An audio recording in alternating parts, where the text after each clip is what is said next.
ഇന്നാണെങ്കിൽ മണിയറയുടെ മണം മാറുന്നതിന് മുമ്പ് തന്നെ മറു രാജ്യത്തേക്ക് പറക്കാനുള്ള ഒരുക്കത്തിലാണ്. നാട്ടിലെ രാജവാഴ്ച കഴിഞ്ഞ് ഇനി ത്യാഗത്തിന്റെ ദിനങ്ങൾ. കൊച്ചി എത്തിയതും റസൂലുള്ളാന്റെ നാട്ടിലേക്ക് പോകുന്നതുകൊണ്ട് തന്നെ മുസമ്മിലിന്റെ അടിപൊളി പാട്ടോട് കൂടി തന്നെയാണ് യാത്ര ആക്കിയത്.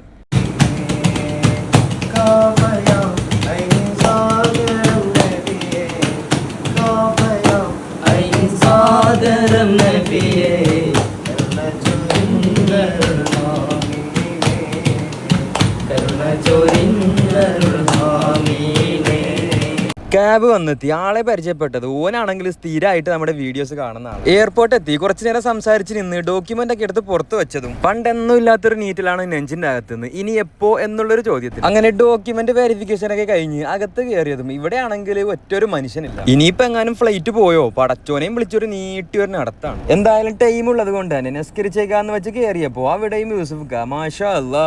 ഫ്ലൈറ്റ് കയറി കഴിഞ്ഞാൽ ഒരു സാധനം വാങ്ങിക്കാൻ പറ്റൂല, ടൂ മച്ച് എക്സ്പെൻസ്. അതുകൊണ്ട് ഇപ്പൊ തന്നെ ബദാം വിത്ത് ഈത്ത ഷവർമ വിത്ത് വെള്ളം അങ്ങനെ എല്ലാം പ്രിപ്പയർ ആയി വിസ്മി എന്ന് പറഞ്ഞ് കാല് വെച്ചത്. ആദ്യം തന്നെ കണ്ടത് ഈ ഒരു ക്രൂവിനെയാണ്. എന്താവും എന്റെ എനർജി. ഫ്ലൈറ്റിൽ കയറിയിരുന്ന് വണ്ടി എടുത്തതും രാവിലെ നാട്ടിൽ നിന്ന് കാണുന്ന കാഴ്ചയാണെങ്കിൽ ഇതാണ്. എന്നിട്ട് 2 മണിക്കൂർ ഉറങ്ങി എണീറ്റ് കണ്ണ് തുറന്നത് കണ്ടതാണെങ്കിൽ Burj Khalifa, Dubai frame, future museum. അപ്പൊ എന്തായാലും ഉറപ്പായി നമുക്ക് ഇറങ്ങാനുള്ള സമയമായി. പക്ഷെ പ്രശ്നം അതല്ല, ഫ്ലൈറ്റിൽ നിന്ന് പരിചയപ്പെട്ട പോലെ നോക്കി ഒരു 10 മിനിറ്റ് നടത്താണ്. ഇനി എന്തായാലും അവനെ കാണൂലെന്ന് വിചാരിച്ച് ലഗേജ് എടുക്കാൻ പോയപ്പോ ദേ നിൽക്കുന്നു. കുറച്ചു നേരം സംസാരിച്ച് അവിടെ നിന്ന് എക്സിറ്റ് ആയത് ഓനോടൊരു ബായും പറഞ്ഞ് ഞങ്ങൾ പിരിഞ്ഞു. ഇങ്ങനെ എത്ര പേരെയാണ് പരിചയപ്പെടുന്നത്. അപ്പൊ ഇനി എവിടെങ്കിലും വെച്ച് കാണാം. പുറത്തിറങ്ങി കുറച്ചു നേരം പോസ്റ്റ് ആയതും ഫൈനലി അവരെത്തി. ഇന്നാണെങ്കിൽ കൂടെ മെഹറും ഉണ്ട്. കുറെ കാലങ്ങൾക്ക് ശേഷം കൂടി കണ്ടത് കൊണ്ട് തന്നെ സന്തോഷത്തിന് ഒരു ഹഗ്ഗും ചെയ്ത് നേരെ പാർക്കിംഗ് മെഷീന്റെ അടുത്തേക്ക്. നമ്മുടെ ഇടയിലെ മെയിൻ റഹീംക്ക് ആണെങ്കിൽ അവരുടെ ഇടയിലെ മെയിൻ മെഹറാണ്. അങ്ങനെ പാർക്കിംഗ് ഒക്കെ കഴിഞ്ഞ് ഇനി എന്തെങ്കിലുമൊക്കെ കഴിക്കണം. വിശന്നിട്ടാണെങ്കിൽ കുടൽ കരിയാണ്. വീട്ടിലെത്തിയതും ചിക്കൻ കറി റെഡിയാണ്. ഈശ്വരാ നീ വീണ്ടും വന്നോ എന്നുള്ളൊരു നോട്ടവുമായി ഇനി അടുത്ത വീഡിയോയുമായി കാണുന്നവരെ ബൈ.